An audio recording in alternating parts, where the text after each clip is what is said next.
think people think when we criticize religion, we're criticizing people who are religious, which couldn't be further from the truth, because we think they're victims too. Absolutely. I mean, the word Islamophobia is all about that.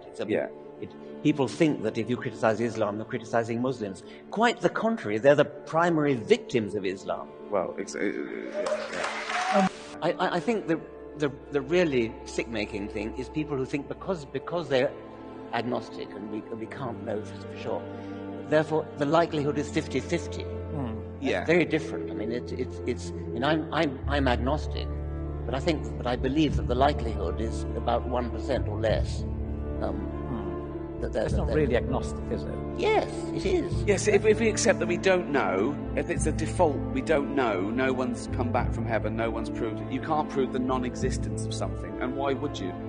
The periodic table of non-existent things is infinite, you know. It's like... so if we accept that, that's a knowledge, that's a category of knowledge. But if you just say, what do you believe? You have to step up to the plate. You have to say what you believe. And if you don't believe in any God, you're an atheist. That's the other misconception. People think that atheism is denying the existence of God. Right? It's not. It's just not accepting the claim that there is a God. You know. But if there were 3 doors, which says God exists, God doesn't exist, I don't know. That doesn't make sense. There's 3 doors. It says God exists, but doesn't exist, I don't know. But you not knowing is irrelevant to where there is or isn't a God. You've done a sleight of hand there on a category mistake, because 1 is knowledge and 2 are beliefs, right? I haven't even finished my question. No, what? No, there's always... I'm saying 3 is always there. If you had to choose one... Yeah. It's, I believe there's a God. I don't believe there's a God. I don't know is irrelevant then, isn't it? The other question, of course, I would have is, and this is a common sense question, is why did God choose Arabic or Aramaic or Greek? I mean, doesn't he speak English? Well, the Americans always think he does, which is why they invented the Mormon religion. So the question I want to ask is, what makes sense is to ask not the details of the Quran, which I don't want to dwell on, because it's just one of 1,000 different religions, all of which make the same claims, and all of which, if you look at them a priori, are equally ridiculous from a priori common sense notion. For example, and I got this from my late friend Christopher Hitchens, is it sensible to assume that humans evolved in their present form somewhere between 250,000 to 1 million years ago? So you have a God who creates a universe and has 4.5 billion years of life evolving, and then Homo sapiens evolve and live in incredibly awful conditions and for 250,000 years, and suddenly, in the middle of the desert, in a cave where no one can see it, he takes some poor schmo and says, I'm going to tell you the truth. And not only that, I'm going to allow you to save humanity. And, in fact, if people don't believe you, they're going to go to hell for eternity. And we can talk in great length, in great sadomasochistic length, about the torture they're going to have, and we can all enjoy it. Now, what about all those poor 250,000 years of people, of real people who were struggling to exist and survive, those poor people who were existing before that God decided to give his revelation to Muhammad? Why that? Why would a sensible God wait that long? And of course, the interesting question you have to ask is, why are the revelations always done when no one can see them? If you're asking a court of law, you'd say, well, you know what? It just doesn't make sense. Why don't once does it call down from the sky so everyone can hear them? Why is it always given to people in private who then claim they've had a revelation? Now, why should I believe Muhammad's revelations any more than anyone else's? In fact, there's a young woman in the United States, in my country, who, as you know, had a revelation. You may know this. She had a revelation. God told her to drown her 4 children in a bathtub. And she did. Because God told her. She heard it.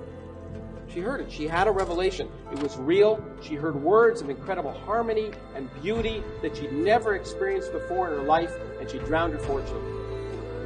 Okay, now she's in a mental hospital for good reason. In the greater scheme of things, there are probably worse things than people believing in all the different gods. It doesn't affect me because I'm free and liberated and safe. But yeah, you can still be annoyed. It's ignorance that annoys me more than anything. Whatever it is, it's not. I don't want to keep going after religion because that's only one form of this belligerent, willful. And it's not even that. It's you can't sort of help what you believe in. Most people aren't going around thinking this will annoy people, or I'm trying to oppress people's rights. They just think, I believe in God because that's how my brain worked when I was little, and now I think, yeah, there's probably a God. And most religious people aren't crazy. It's something else. Again, it's something, you know. We worry about the people who believe the bad bits in their holy book as well as the good bits. Most nice people who believe in God, they can tell the difference. They know the nice bits. They cherry pick and they know the nice bits from the bad bits. They don't do the bad bits. And my point is, if you know the bad bits from the good bits, you don't need the holy book. You know, you're already a moral person. For not believing, you're tortured for infinity. The tortures are actually described in the Quran, and you know it as well as I do. And the point is, if you just ask yourself common sense, if you were a divine being, say you had an ant colony that you made in your house, would you be offended if those ants didn't pay homage to you well, let's start with 50 times a day before Muhammad cut it down to 30 and then 5. Would you be offended if those ants didn't pay homage to you 5 times a day? And if they didn't look up to you or didn't recognize your existence, would you destroy them? No, I mean, it just seems so petty. So why should we believe in a hateful, unmerciful, petty, sadomasochistic, homophobic, sexist God? It's just irrational. It's not sensible. There's nothing. And the point is, and I don't want to single out Islam here. And I know I'm offending some people, but the same is true for the God of Moses. Okay, if you really believe that the scriptures were literally true, the morals in that book are reprehensible. So arguing that something doesn't make sense to you is based on the fact that the assumption that you know what's sensible in advance. But we don't know what's sensible in advance until we explore the world around us. Our common sense derived from the fact that we evolved on the savannah in Africa to avoid lions, not to understand quantum mechanics, for example.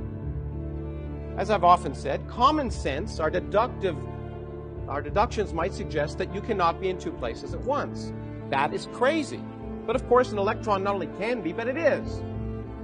It doesn't make sense because we didn't evolve to know about it. We've learned about it. We force our idea of common sense to change. It's called learning. Some people would rather read an ancient book than learn. And this has been a very good evidence of that. For example, to say something is inconceivable just means you can't conceive it.